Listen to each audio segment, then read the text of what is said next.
สวัสดีเด้อพ่อแม่พี่น้อง FC แล้วก็สวัสดีเด้อผู้ใหญ่ใจบุญทุกท่านบ่ว่าสิอยู่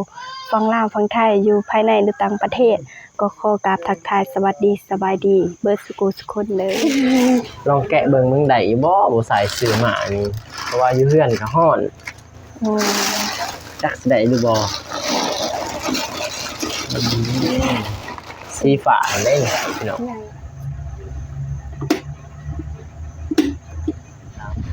หั่น เย็นขนาดนี้ เอ้าคือแบบนี้เด็กหนึ่งก็ตะวาหัวเล็กสองก็แห้งจมูกกลางเล็กสามแห้งสุดก็หนึ่งด้วยและน้องก็สิขอขอบคุณขอบใจทางอ้ายบ่สายเด้อแล้วก็ขอบคุณขอบใจทางอ้ายบ่าวต่างแดนที่ซื้อพัดลมให้น้องและน้องก็สิขออวยพรให้อ้ายบ่าวต่างแดนจงมีสุขภาพแข็งแรงแข็งแรงปรารถนาสิ่งใดก็ขอให้ได้สิ่งนั้นขอให้เฮงๆปังๆตลอดปีตลอดไปการเงินการงานก็ขอให้ราบขอให้ลื่นขอให้ร่ำขอให้รวยให้อายุมันกว่านี้มาเท่าใดก็ขอให้ได้ขึ้นไป100เท่าพันเท่าเด้อสาธุ สาธุพี่น้อง สุขสันต์วันเกิดเด้อไอ้บ่าวต่างแดนเอ้ย สุขสันต์วันเกิดพี่น้องเนาะ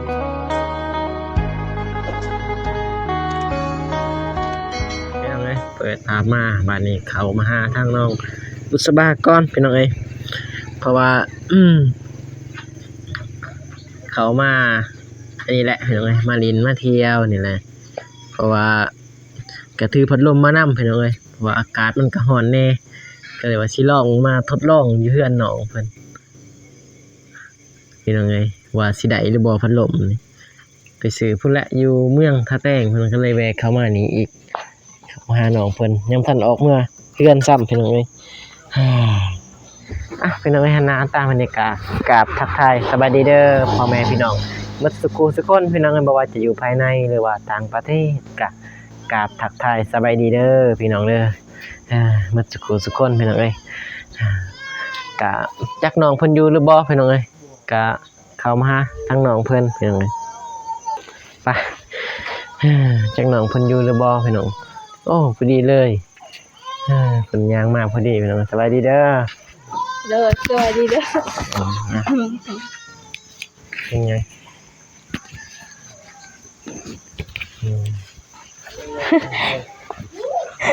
จึงกระเหลืองอะไรผม มัดผมอีก มัดกันเขานึง เราใส่กับผมยาวแล้วพอดีว่าสิตัดมือใดกะยังบ่ทันได้ตัดถึงเลยก็เลยมาหาน้องเพิ่นอีกสบายดี สวัสดีเด้อพ่อแม่พี่น้อง FC แล้วก็สวัสดีเด้อผู้ใหญ่ใจบุญทุกท่านบ่ว่าสิอยู่ฝั่งลาวฝั่งไทยอยู่ภายในหรือต่างประเทศก็ขอกราบทักทายสวัสดีสบายดีเบิดสุขุสุคนเด้อ สบายดีเป็นไงมื้อนี้บ่ได้ไปไสบ่ บ่ บ่ได้ออกไปทางใดเนาะ โดยบ่ได้ไปทางใด มันทันมีบ่งานปลูกมัน ยัง เนี่ย บ่มีบ่เห็นไผมาบอกจัก ทันเห็นไผมาบอกทันมี โดยแถวบ้านก็ยังบ่ทันมีไผไป อืม แบบคนที่ปลูกก่อนเขาก็ปลูกแต่เจ้าของเองแบบมันบ่มีคนจ้าง อ๋อเลยบ่ได้ไปเนาะ โดยตอนนี้ก็ยังว่าอยากไปหาเฮ็ดเวียกอยู่ในเมืองก็บ่ฮู้สิมีหรือบ่ กินแรกข้าวหนัก เขาเพ่น เลย ย่าง ย่าง แต่เขาสับ โอ้คิดว่ากินข้าวหนัก ย่าง ภาษาก็บ่ได้ซื้อแนวกินบางทีจักหน้อยออกไปซื้อ โดย เพราะว่ายังสิกินข้าวนํอยู่ดอกเพราะว่ายังสิมากินข้าวมื้อนี้ก็ไปมาได้ซื้อพัดลม ซื้อพัดลมใหม่บ่ โดยซื้อพัดลมใหม่ซื้อมันร้อนอยู่เฮือน โอ้ ก็เลยซื้อพัดลมว่าสิมาลองเฮือนน้องก่อนเลยว่าสิมาลองเสียว่ามันได้บ่มันแห้งบ่นะยังทันอยู่พุ่นยังบ่ได้ลองนี่ บ่ได้ลอง โดยพันลองก็เลยลงมาทางพระแต้งก็เลยว่าสิลองเสียบปลั๊กเบิ่ง คือมันบ่ได้สิเปลี่ยนได้บ่ซื้ออยู่เมือง ยังบ่ฮู้อีนี่ก็ลองมาลองเบิ่งถ้าบ่ได้ก็จำเป็นนั่นน่ะพอได้ซื้อมานะขึ้นลองได้บ่ ได้อืม ไปดิถือขึ้นเลยนี่ ได้ถือ ยังจับกล่องไป ไปให้น้องสบายคือเป็นเลยคักบ่เลยนี่อยากได้บ่ บ่มีเงิน มีเงินไปเดี๋ยวขึ้นไปลองเบิ่งพี่น้องเดี๋ยวขึ้นไปลองบ้านใหม่น้องบุษบาก่อน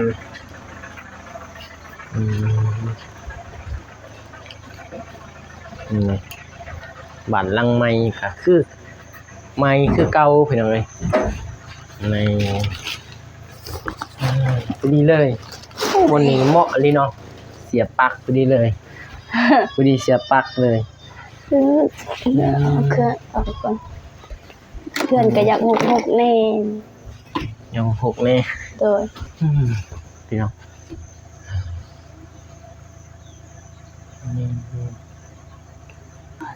นี่ มันห่อนเปิดเพิ่งเอ็มก่อนได้บ่ สบายเนอกวันนี้แจงแล้วจนเหลื่อม เดือบ่ ได้แกะเบิ้งลองแกะเบิ้งมึงได้บ่ใส่ซื้อมานี่เพราะว่าอยู่เพื่อนก็ฮ้อนจักสิได้ดูบ่สีฟ้าเด้ ใหญ่ดีเนาะ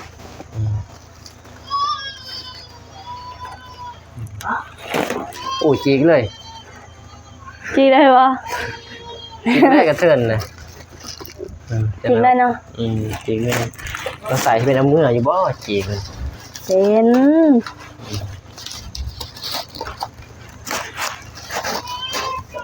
พันลมฮาตะลิ แม่นบ่ครับ คือสิแพงจากใหญ่อะไรยักเล็กคันเด โอ้ใบแบบหันเลยเนาะ โดยใบแบบ ลองเบิ่ง ใหญ่ หันสายไผ่ได้อยู่บ่พี่น้องเอ้ ได้ ย บ่ คือสิได้ดอกตัวใหม่พอมันใหม่บ่ว่าซื้อใหม่บ่ว่าสิบ่ได้ใส่อันนั้นสันเทิงบ่ ถึงอยู่เนาะถึงบ่ ได้อยู่ โอ้ใส่เขาเปิดเลยทีนี้เนาะ เด้เลข1เลข2เลข3เอ้าคือบ่ได้พี่น้อง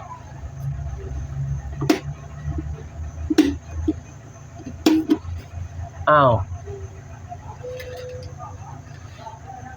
เป็นอะไรบัดนี้ บ่ได้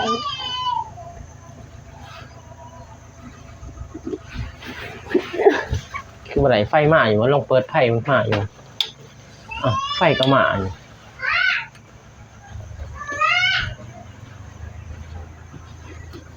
แล้วนี่คือว่าบ่ได้พี่น้องเอ้ย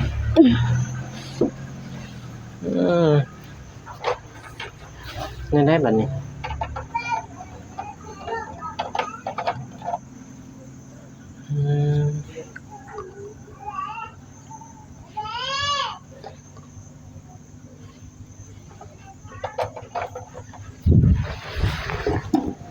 นั่นได้แล้ว แห้งว่ะได้บ่มาเดิน1 2คือแห้งแท้ โคตร คือแห้งอยู่เลยโอ้ขังเนาะ ลืมในแห้งแล้ว โอ้ ทำได้มันเย็น โอ้ จะได้บ่ มันมีเงินซื้อดอกแห้ง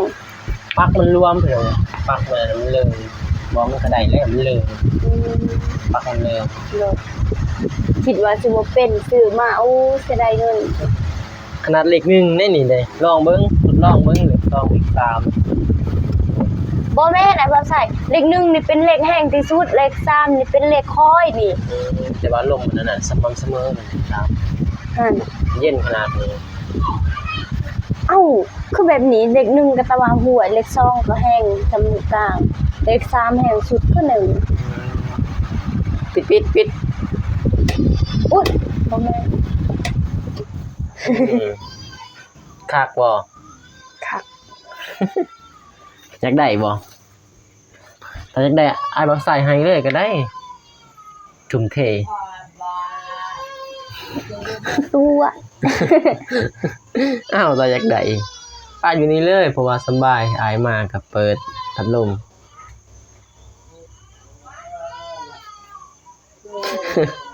บ่แม่นดอก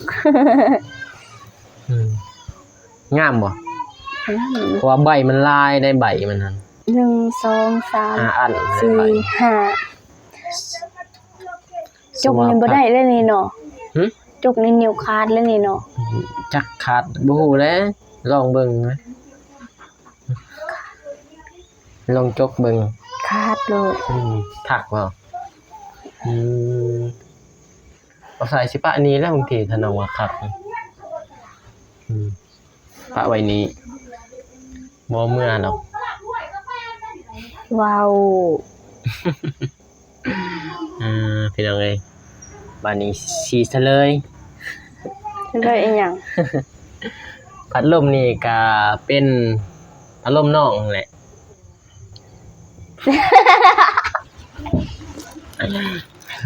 ดีใจเหรอ บ่น่าคิดตัว คิดว่ายังพัดลมน้อง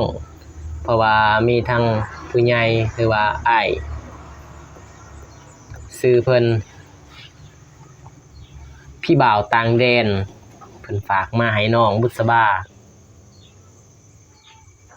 เป็น บ่เชื่อเด้อ เสื้อไผ่สุดๆ บ่เสื้อยังบ่ได้เอาเมื่อเลยนี่บ่ใส่บ่เอาเมื่อแหละถ้าบ่เสื้อก็เบิ่งถ้าบ่ใส่เมื่อก็สิได้เอาเมื่อ บ่น่าบ่เชื่อ คัน ตัว ว่าตัวบ่ได้ตัวของพี่บ่าวต่างแดนเพิ่นฝากมาให้น้องพัดลมตั้งพัดลมอยู่นี่พอดีเลยใส่พัดลมเหมาะพี่น้องเอ้ยเหมาะกับการตั้งแต่บ่สายมีเงินอย่างอยากในใจอยากซื้อให้น้องเพิ่นตู้เย็นคือสิคักอยู่นี่ตั้งไว้แต่นี้ของจากผู้ใหญ่พี่น้องบ่สายบ่มีเงินดอกสิซื้อพัดลมให้ เหลือไปซื้อพัดลมใหม่ยังบ่มีเงิน ไฮลี่ ให้ฮะกระของจากผู้ใหญ่จากพี่บ่าวต่างแดนเพิ่นฝากมาแล้วก็บ่หมดดอกเงินนี่ยังสิได้ไปซื้อปลาเผามาให้น้องเผาแล้วก็กินนี่เก็บคลิปนี่ก็คลิปพัดลมว่าก็สิซื้อกับปลากับหยังมาเลยก็บ่เป็นถือพี่น้องเอ้ยบ่สายถือมากก็ยุ่งยากพี่น้องมันใหญ่เลยนี่พัดลมนี่ก็ยังใหญ่คับยากพุ่นใหญ่ซ้ำน้องบุษบาแห้งได้เนาะ โดย คิดว่าของไผทำอิด คอยบ่ใส่ คิดว่าของไอ้เอาใส่มาลองเหรอ โดย มที่แท้มันของน้องโอ้ยเอายังหมายมัน ได้พัดลมใหม่แล้ว สิเสร็จนี่เป็นยังไงพุ่นเสร็จพักลมอีกได้ตัวใหม่นอนบ่ฮ้อนแล้วบัดนี้นอนเนาะ โดย นอนบ่ฮ้อนมีพัดลม เอ้า แห้งเสร็จแห้งงาม เป็นยังไงหนังสบายเสร็จพัดลมดำที่อยู่หานเนาะมันขี้ ขี้ ฝุ่น ฝุ่น พอขี้ฝุ่นมันเก็บพี่น้องว่าโซนนี้ก็เป็น2แห่งขี้ฝุ่นนี่ทางแต่ขี้ฝุ่นลองเบิ่งว่าสิทนหรือบ่ทนแต่ว่าใหญ่อยู่ได้ราคาครับคักอยู่พี่น้องเอ้ยโอเคอยู่ราคาก็300,000แต่ว่ารุดเพิ่นพี่น้องรุดเพิ่นอ้าวลองเปิดหมดมือมื้อนี้นี่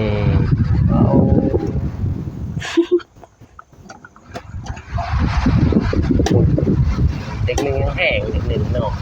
แห้งอีหลี มันเป็นแบบคือว่าเด็ก3นี่เด็ก3คอยเด็กหนึ่งแห้ง พัดลม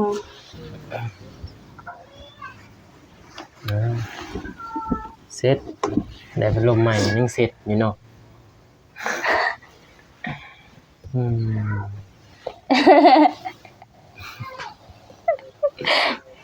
ยได้อยู่บ่พัดลมบ่มีเนาะพัดลม บ่มี อืมมีแต่ว่าพัดลมนี่ยังถ้ามีได้แต่อิหยังเด้อก็บ่ฮู้เลยลืมหมดเลยแต่ว่าลายอยู่ในหนองเพิ่นได้แต่นี่ตัวนี้นี่สิ้นพัดลมบ้านนี่ถือว่าโอเคเลยเนาะบ้านเนาะ โดยโอเคแล้วสำนี้ มีแต่อันนี้นี่ถ้ามีเรือผู้ใหญ่มีแต่ของใสแล้วนี่เนาะเติมในบ้านบัดนี้เนาะนี่ก็พัดลมเลยนะ ดีใจบ่ ดีใจ อืม ให้อีหลีบ เอา ซักเสร็จให้ ถ้าบ่เอาบ่ใส่เอามื้อนี่ เอา เออ ถ้าบ่เอาบ่ใส่เอามื้อเด้เอามื้อเฮือนแล้วอืมให้น้องพู้นแหล้วเพราะว่ามันเป็นของจากผู้ใหญ่ฝากมาให้น้องเด้อพี่บ่าวต่างแดนเพิ่นฝากมาให้ซื้อพัดลม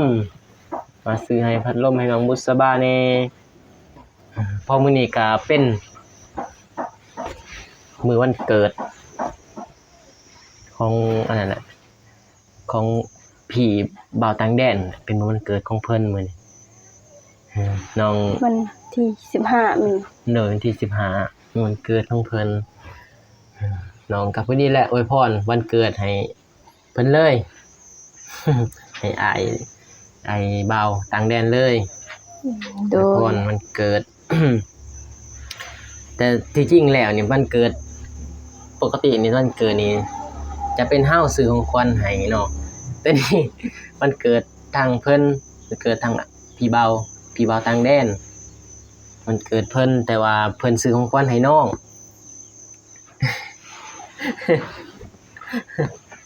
วันเกิดเพิ่นแต่ซื้อของขวัญให้น้องบุษบามียังทันฮอดวันเกิดน้องบุษบาพี่น้องเอ้ยยังอีกประมาณอยู่เดือนปลายพี่น้องเอ้ยวันเสียวันเกิดน้องบุษบา เจออยู่ จื้อบ่ใส่บ่มีลืมบ่ใส่นี่วันที่9เดือน5นี่ก็เดือน3แหละยังอีกเดือนปลาย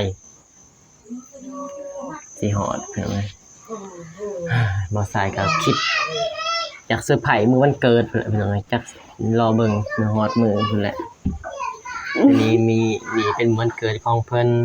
ของพี่บ่าวต่างแดนเด้อน้องเด้อ โดย ซื้อของขวัญให้น้องซื้อเพิ่นถ้าเพิ่นเป็นวันเกิดแต่เพิ่นซื้อของขวัญให้น้อง แต่ว่าน้องให้มีแต่ว่าให้น้องอวยพร โดย อวยพรให้พี่บ่าวอยู่ต่างแดนเพราะว่ามันเกิดแน่แล้วก็อวยพรถึงเพิ่นซื้อของซื้อเครื่องให้แน่โอ้ยเสร็จไปเสร็จมาใหม่แน่นี่เนาะกลัวอยู่หานเด้พี่น้องอยู่เรื่องมาบเสร็จไป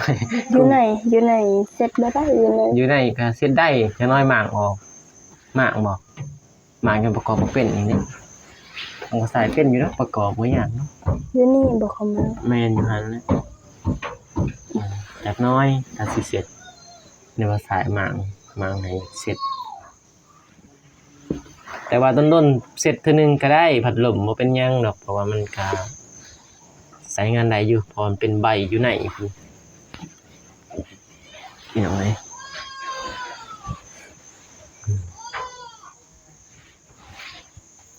แห้งเนาะ โดย บ่าวสายนี่ แห้ง คิดว่าสิบ่แห้งแน่นี่เลยซื้อมานี่คิดว่าสิบ่แห้งเพราะว่ามันมีใบมันน้อยหันนะความหมายมันแต่ว่าใบน้อยเนี่ยมันมี5ใบนี่ก็เรียกว่าซ้ำกันดีบ่ดีกว่าอันใบใหญ่อันนี้ใบที่ว่าเขาว่าใบใหญ่อะ300,000ปลาย โดย ตัวนั้น300,000ปลายพี่น้อง ตัวนี้เท่าใด ตัวนี้ก็300,000แต่ว่ารุดเพิ่นได้250,000รุดเพิ่น โดย แต่ราคาก็300,000บางห้านก็รุดบ่ได้ก็มีเด้300,000แต่บางห้านก็รุดบ่ได้ ถือว่าใหญ่และตัวนี้ใหญ่ ใหญ่สุดเรียกว่าซ้ำน้องได้จะเบิ่งติพุ่น ถ้านั่งนี่ว่าเทียบกันเลย ถ้าบ่มีแฟนนี่ก็เอาเป็นแฟน แฟนคนใหม่ อืม แฟนคนใหม่ แฟนคนใหม่เป็นยังไงพัดลมฮัตเตอริยักษ์เย็กไล่ลักใหญ่ ยักษ์ใหญ่ยักษ์ใหญ่ ตัวนี้มันสิ และ เป็นพัดลมอันนั้นเนาะเป็นของเวียดโอ้หาดาวคือกันได้มัน ห หาย แต่ บ้า หนังสืออังกฤษ เพียงแต่ว่าใบมันอันนั้น อืม ใบมันเป็นสีอันนี้ซื่อ อืม ๆแต่มันคือเคยเห็นคือมันมีใบใหญ่นำบ่มีบ่ใบใหญ่ มีใบใหญ่ก็มีแต่ว่าราคามันสูงไป โอ้ยทำนี้ก็สูงแล้วนะจน ซึ่งคันตัวมันหนัก400,000ปลายเพิ่นว่าบ่ใส่ก็เลยย่างออกมาเลยก็ซื้อตามงบน้องนั่นแหละงบน้องนี่ก็ซื้อตามมาให้น้องบำรุงแน่พี่น้องเอ้ยพี่น้องเอ้ยก็คลิปมันก็สิได้ยาวแล้วพี่น้องเอ้ยก็มีแต่สิให้นางน้องบุษบาขอบอกขอบใจพี่บ่าวต่างแดนพี่น้องเอ้ยที่เพิ่นฝากพัดลมหรือว่าฝากเงินนั่นแหละให้ทางบ่าวสายแหละเป็นสะพานบุญซื้อพัดลมให้น้องก็มีแต่ให้ทางน้องขอบอกขอบใจเด้อ โด ขอย บใจพี่บ่าวต่างแดนแล้วก็อวยพรวันเกิดเพราะว่าก็วันเกิดพี่บ่าวต่างแดนแน่มื้อนี้ก็อวยพรตามที่ว่าไว้น้องให้น้อง น้องอวยพรได้นั่นแหละ เพราะว่าได้สำาใดก็ตามที่ว่าความสามารถน้อง ด้วยและน้องก็สิขอขอบคุณขอบใจทางอ้ายบ่าวสายเด้อแล้วก็ขอบอกขอบใจทางอ้ายบ่าวต่างแดนที่ซื้อพัดลมให้น้องและน้องก็สิขออวยพรให้อ้ายบ่าวต่างแดนจงมีสุขภาพแข็งแรงแข็งแรงปรารถนาสิ่งใดก็ขอให้ได้สิ่งนั้นขอให้เฮงๆปังๆตลอดปีตลอดไปการเงินการงานก็ขอให้ราบขอให้ลื่นขอให้ร่ำขอให้รวยให้อายุมันขวัญยืนปรารถนาสิ่งใดก็ขอให้ได้สิ่งนั้นเด้ออ้ายบ่าวอ้ายให้น้องมาเท่าใดก็ขอให้อ้ายได้คืนไป100เท่าพันเท่าเด้อสาธุ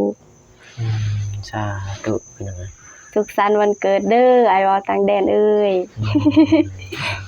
สุขสันต์วันเกิดพี่น้องเอ้ยน้องบุษบาบ่มีหยังให้ โดย มีแต่อวยพรเนาะ ด้วย อวยพรวันเกิด บ่มีหยังให้วันเกิดอ้ายเพิ่นแท้ๆก็บ่มีหยังให้ วันเกิดพี่น้องเอ้ยวันเกิดทางอ้ายเพิ่นแต่ว่าน้องบุษบาได้รับพัดลมพี่น้องเอ้ยก็ดีใจเนาะ โดย ดีใจ ก็มีทางบ่าวสายก็สิอวยพรเลยพี่น้องเอ้ยมีแต่ว่าสิจบคลิปเพียงเท่านี้เด้อน้องเด้อก็มีแต่ว่าหรือว่าสิส่วนทางน้องไปเพิ่นเลยเด้อเพราะว่าบักเทินบ่าวสายมาน่ะก็สิแวะเอาน้องไปหาตากับยายเลยมื้อนี้ โดย โอเคพี่น้องทางบ่าวสายก็สิได้จบคลิปเพียงเท่านี้ไปก่อนพี่น้องเอ้ยก็บ่าวสายก็สิขออวยพรให้ทางพี่บ่าวต่างแดนเด้อมื้อนี้เป็นวันเกิดก็ขอให้พี่บ่าวต่างแดนจงมีแต่ความสุขความเจริญปรารถนาสิ่งใดก็ขอให้ได้สิ่งนั้นอย่าเจ็บอย่าจนแล้วก็ ให้มีแต่สิ่งดีๆเข้ามาในชีวิตที่เรียนงานประการใดก็ขอให้ราบให้ลื่นนะครับให้ประสบผลสำเร็จในหน้าที่การงานบ่าวสายก็จะได้จบคลิปเพียงเท่านี้เด้อพี่น้องเด้อก็จะได้ก็ฝากรุ่นคลิปต่อไปพี่น้องเอ้ยคลิปหรือว่าคลิปต่อๆไปกับบ่าวสายแล้วก็น้องบุษบาพี่น้องเอ้ยมีแต่ว่าบ่าวสายสิได้จบคลิปเพียงเท่านี้แล้วมาพบกันใหม่คลิปหน้าเด้อพี่น้องเด้อคลิปนี้บ่าวสายขอกล่าวคำว่าสบายดีเด้อพี่น้องบ๊ายบาย